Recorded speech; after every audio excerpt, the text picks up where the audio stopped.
Hello, everybody. Welcome to Night Reads. My name is Brian Basham, and I'm your host. I hope you are all strapped in and your proton packs are fully charged. Okay, Night Reads is a live broadcast of fictional readings that I hope you'll enjoy. Tonight's episode will feature Going Through the Change, a menopausal superhero novel by Samantha Bryant. She's awesome. You should check her out. Do it. Her novel, Going Through the Change, is an adult novel of the superhero slash sci-fi slash fantasy genre. Looks like it's pretty interesting. I want to say one thing. The chapters that she handed over to me for this reading are they look impeccable. Like the formatting is just amazing on these, and it just screams that it's a really professional looking book as compared to a lot of the indie books that I read, because I do read a lot of indie books when I can. So, unless there are any questions, and doesn't look like there are, or possibly if any meteors need to be dodged, nope, I don't see any. So, let's get the show on the road. Looks like chapter 1 is titled Things Get Hairy for Linda. Can completely understand the horror involved with that. Okay. So it says Linda Alvarez had just been to the beauty salon yesterday, but all those weird hairs were back. Like they'd never been tweezed and waxed away. She had eyebrows like Frida Kahlo, por Dios, and practically a 5 o'clock shadow. This is a little bit more than 5 o'clock. Thank God David had already left for work. She had time to take care of it before he got home. David had been her rock through all this menopause garbage. He'd fetched blankets and bought her ice cream. Brought her ice as she changed temperature 4 and 5 times in an evening. I don't know why I said ice cream. It must be on the brain. He hadn't complained about the extra money she was spending at the beauty shop or commented on the way her body seemed to be shifting around her, reshaping into something else entirely, something much thicker around the middle than she had ever been before. Linda thought ruefully. She was lucky to have him, she knew. Come to think of it, it wasn't just the hair today. She looked really different. There was something different about her jawline, and her favorite pink t-shirt hung oddly on her, like it was too tight in the shoulders all of a sudden, and didn't quite reach her waist. Had it shrunk in the wash? She hadn't changed anything about the way she'd been washing it. Adjust something real quick because this is just annoying me a little bit.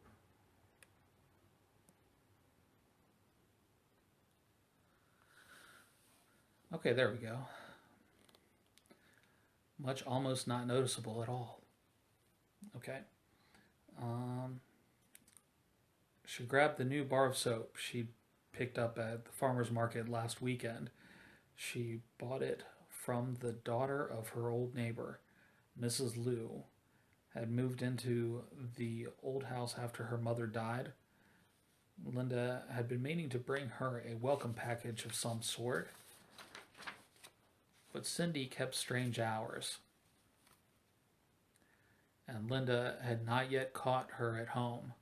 Despite living down the street from the older Mrs. Liu all these years and spending a fair amount of time visiting the old lady, Linda had only rarely seen the daughter. She had been using Cindy's teas and lotions for years, though. Cindy's mother had kept a booth for her in the local market and would hawk her daughter's products and fill the buyer's ear with praise of her brilliant child. Cindy worked the booth herself whenever she was in town.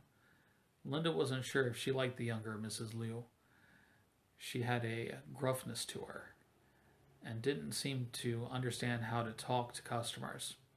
But she did like the things the woman made, whether it was psychosomatic or not. Those products worked. Her cramps went away, her blemishes cleared up, her mood lightened. Mrs. Liu was a genius. The new soap was called New You. It had a picture of a woman drawn in the lines out of calligraphy on the wrapper. The woman's legs were impossibly long, and her stride was the length of the wrapper. Mrs. Liu had said it would let the inner person shine through. Linda assumed that was just a new age spin to sell to the hippies who came to the market. A play on the idea of inner beauty, something like that. Whatever. Even if it had a silly name, the soap was just as wonderful as all of Miss Liu's other products. It smelled marvelous and made Linda's skin tingle. She wondered what was in it that made her feel so alive when she used it. She unwrapped the new bar and reached into the now steaming shower to set it in the soap dish atop the little remnant of the previous bar. Linda peeled off her clothes with some difficulty. They seemed to cling to her tightly. She dropped the poor, malign pink shirt on the floor and stepped into the shower. She'd start by getting good and clean and exfoliated, and then she'd figure out what to do about her crazy hormone hairs. Her grandmother had suffered from the same problem, she knew. When she got too old to take care of it herself, Linda used to come by the assisted living place and wax her upper lip on Saturdays. So she would look her best for church on Sundays. Linda tried to remember how old her abuelita had been when she started having the mustache problem, but she couldn't remember. Probably abuelita had suffered with it for a long time, and Linda only found out about it when she needed help to take care of it. Maybe she had only been 48 too. Luckily, there were products for that.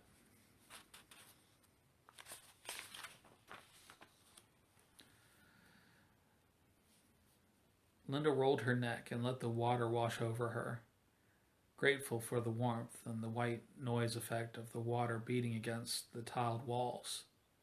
It was easy to let her worries fade when she was in the shower. She stretched out her arms above her head and ran the new bar of soap over her arms and into the armpits. Hairy again, of course. Really hairy. Caracoles. She was sure she had shaved just yesterday. She grabbed onto the top ledge of the tile wall for balance, surprised to find out that she could easily reach it, and grabbed the pink daisy razor out of the little hanging basket just outside the tub area. If she was going to keep growing hair this quickly, maybe she'd need to check into some electrolysis or something. The peluqueria was good with waxes and such, but she was going to need a more permanent solution. When she stood again after shaving her legs, she knocked her head into the shower spigot. Weird. Maybe David had left it set lower than usual.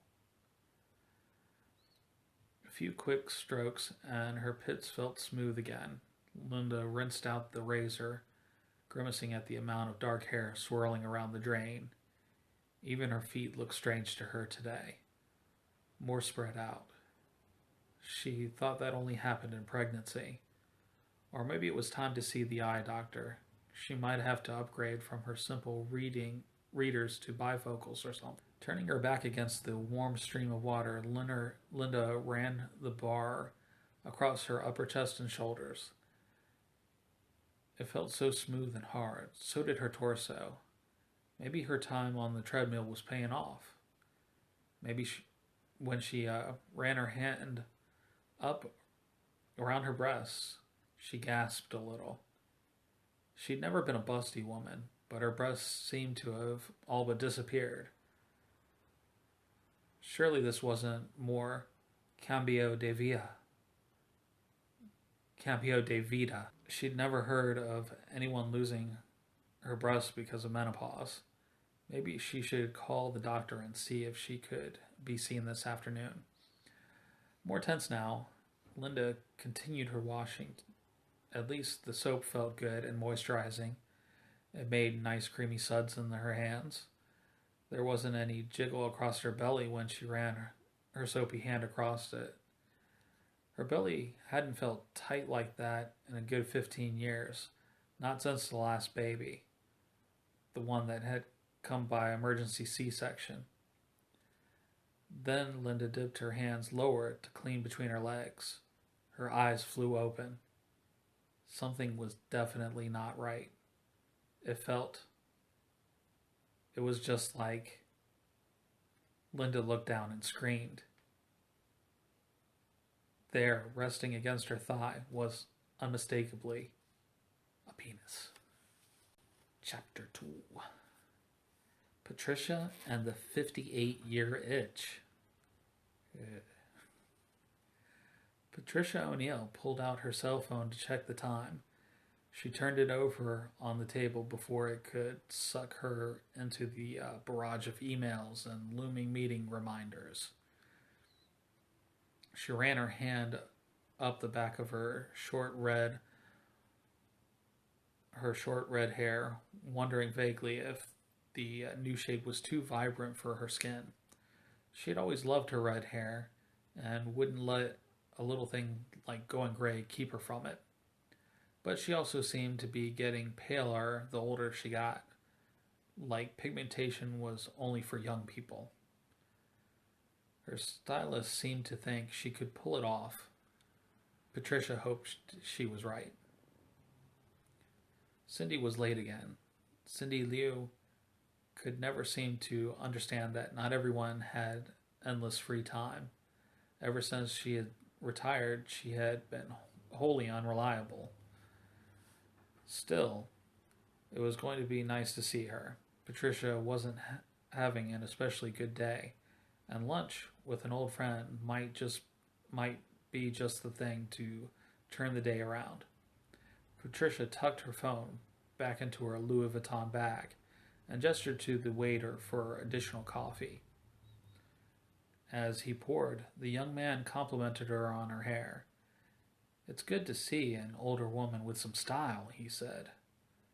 Patricia looked the boy over, facial piercings, sarcastic t-shirt, and a sleeve tattoo. She wasn't sure it was a good thing that he liked her hair, but she decided to be gracious and thanked him, even though he just called her old.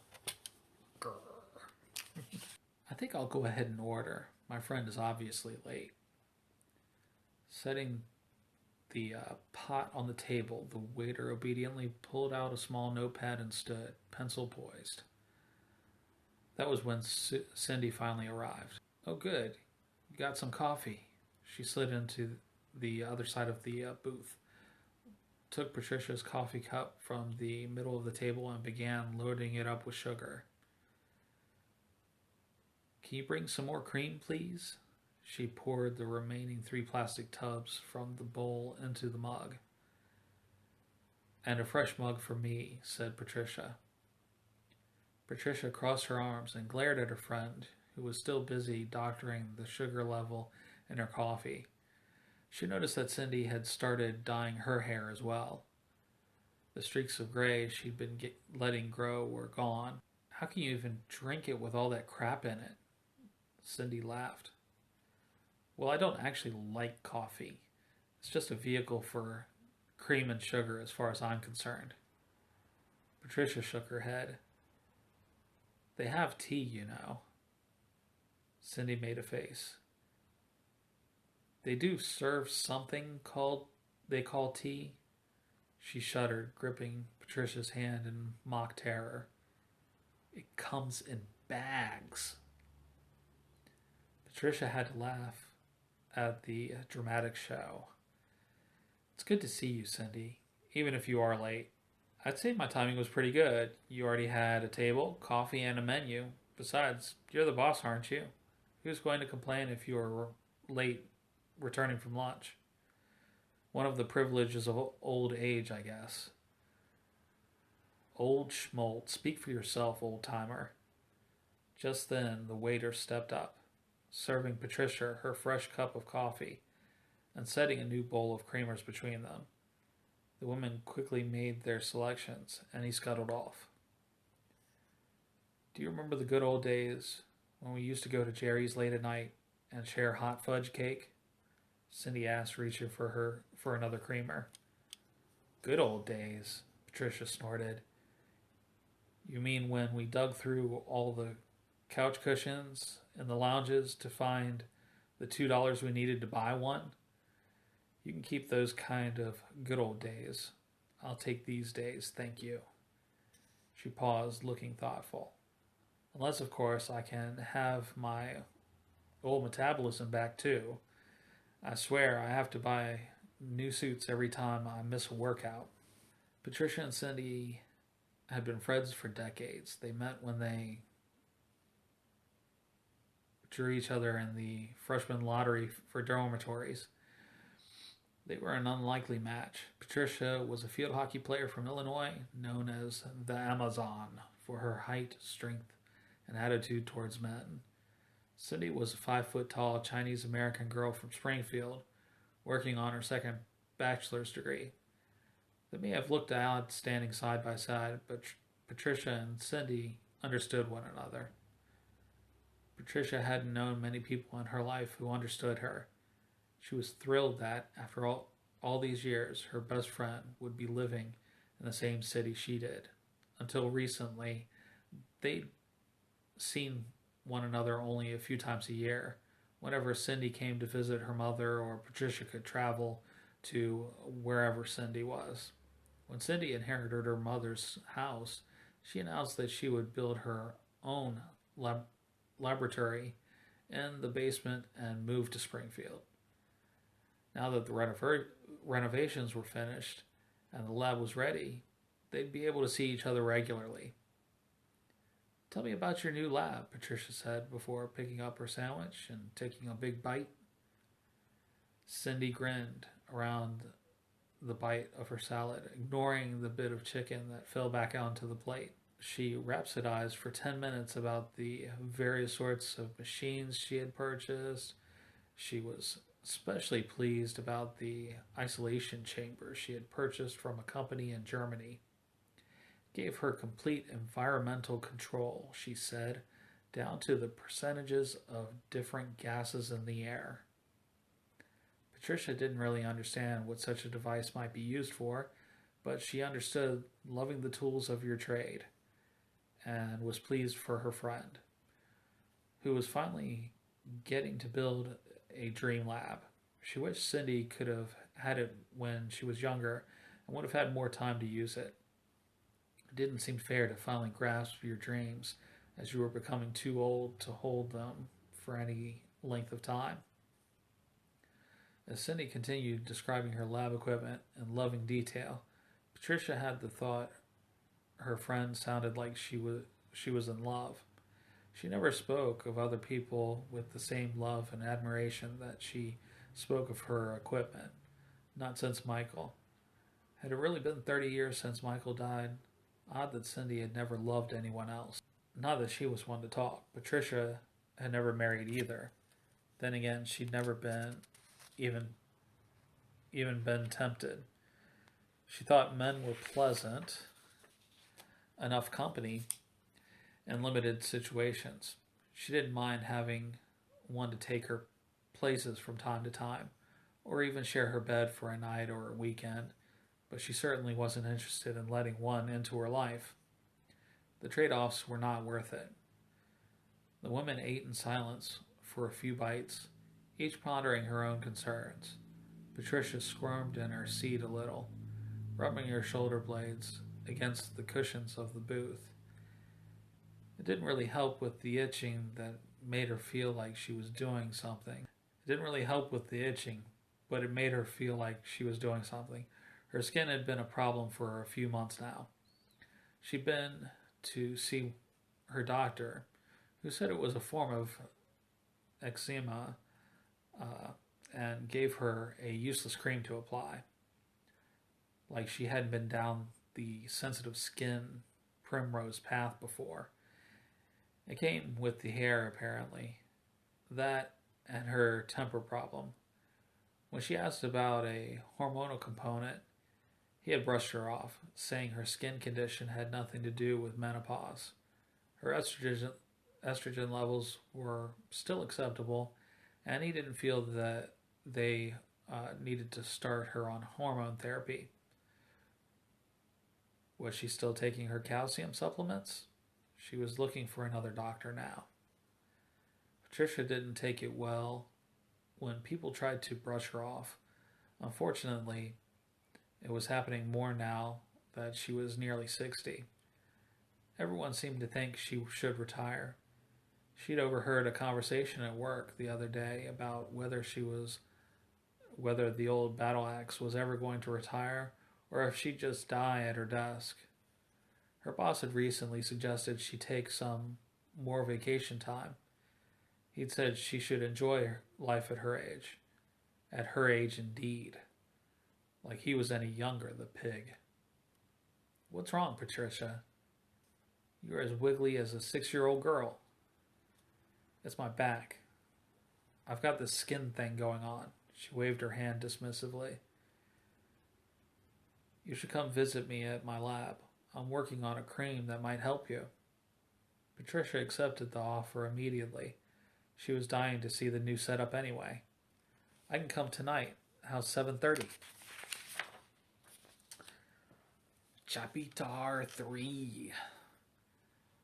Linda floors her husband. Linda was bundled in blankets, hiding on the couch in a cave made of fleece and wool and cotton when her husband came home. She had cried the afternoon away. ¿Qué pasa, mi amor? David asked, sitting beside her and resting one hand on her arm, probably trying to guess where her shoulder was. His voice was soft and gentle, his tone kind. He was so patient. But there were limits, she knew. How could she even begin to tell him what was wrong? Linda pulled away when he moved to tug the blankets away from her face. No, she said, grimacing at the way her voice sounded. It was like she had swallowed a ball of cotton. Are you sick? No, no. It's the cambio de vida, the menopause. David tugged on the blanket hood Linda had constructed and peered inside to find her face, but she kept it shadowed. His large brown eyes were full of worry, but he didn't ask any more, just sat patting her arm and waiting. Linda appreciated the silence. She rocked herself back and forth, letting silent tears fall down her cheeks and into her coverings. After a few minutes passed, with only the sound of Linda's occasionally hitching sobs, David stood and went into the bathroom. Linda nearly called out to him not to go in. She had not cleaned up the mess she had made. The shower curtain was torn from its hooks and hanging off kilter. All the sink bottles were still on the floor from when she had shoved them aside to get better access to the mirror. The mirror she had then broken in a sudden fit of rage, punching it just over the image of her own face. She'd been shocked at her own violence, and even more shocked when her knuckles began to bleed. The first aid supplies were probably still spread across the sink and counter as well. She was going to lose him, her David, her Vida. This wasn't just aging, a little sag, or another skin problem. It had been hard enough to talk to him about ordinary woman stuff. He was so old-fashioned. He thought the periods and childbirth and hormones as mysterious things just this side of magic. Things men were not supposed to comprehend. Things men were not meant to comprehend. Linda had tugged him gently into this century and the 30 years of their marriage. When the children were school age, she took a part-time job at the school to be there for our niñas. When their daughters were old enough to date, she made him a part of the conversations about what good girls do and do not do. She had recently heard him echoing her comments about husbands and wives as partners to one of his coworkers. He had come so far, but this. Her heart was breaking at the thought of David leaving her when he found out she had become whatever it is she had become. Was there a word for that? Una mariquita? A girl man? She couldn't help it. She sobbed aloud. David came out of the bathroom and knelt in front of her, wordlessly holding out a washcloth, still hot from the sink. He knew she found a hot cloth soothing when she got upset. She reached out a hand and took it from him, pulling it into the cave she had constructed from blankets.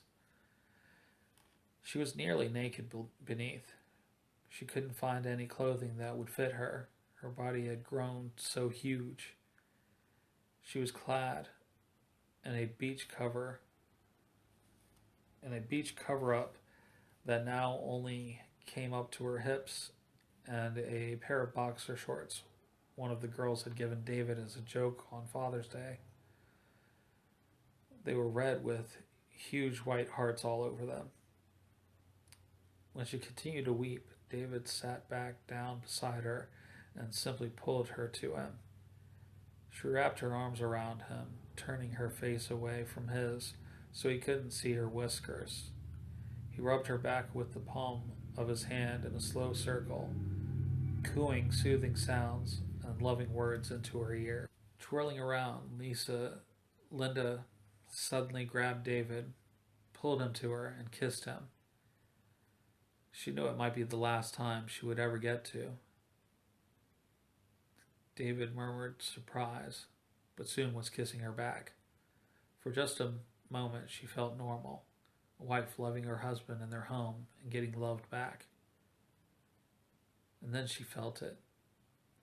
Not a tingling, not exactly. More of a tension, but warm. Not a hot flash, more like a rush of warmth. And it was down there. She pulled back from the kiss and threw herself to the other end of the couch, where she curled her body into a ball. David reached for her, obviously confused. Linda? Corazon? Linda fumbled in the blankets to find the source of the warmth. What was going on? It was like a spring inside her had tightened. She gasped when she dared to put her hand into her pants. She knew exactly what this was. It was the thing that grew on her, the pinga, the manhood, and it was stiff. Linda howled. David jumped up and rushed to her side. Linda, please. Cariño. Tell me what's wrong. Do I need to call an ambulance? They can't help me. No one can help me, she sobbed without restraint. David took an angrier tone. Linda, tell me what is wrong. Linda sat up on the couch and let the covering fall back. David's eyes wide. Can you still love me, David? Can you still love me if... Linda stood, revealing the extent of her change. If I am a man? David hit the floor, passed out cold. That's the end of chapter 3. That's all I have for this particular reading. I hope you enjoyed it. Going Through the Change by Samantha Bryant is available for purchase. The links are up on my website if you're interested. It's www.bryant, Bryant-Basham, BASHAM.com. And you can just go to the Night Reads link. The purchase links for this novel will be there. There's also more information on the other Night Reads episodes that came prior to this one and the schedule for future episodes. And the next episode is going to be on April the 2nd at 10 p.m. Eastern Time. That would be 7 p.m. Pacific. We are reading selection of a novel called Serengeti by J.B. Rockwell.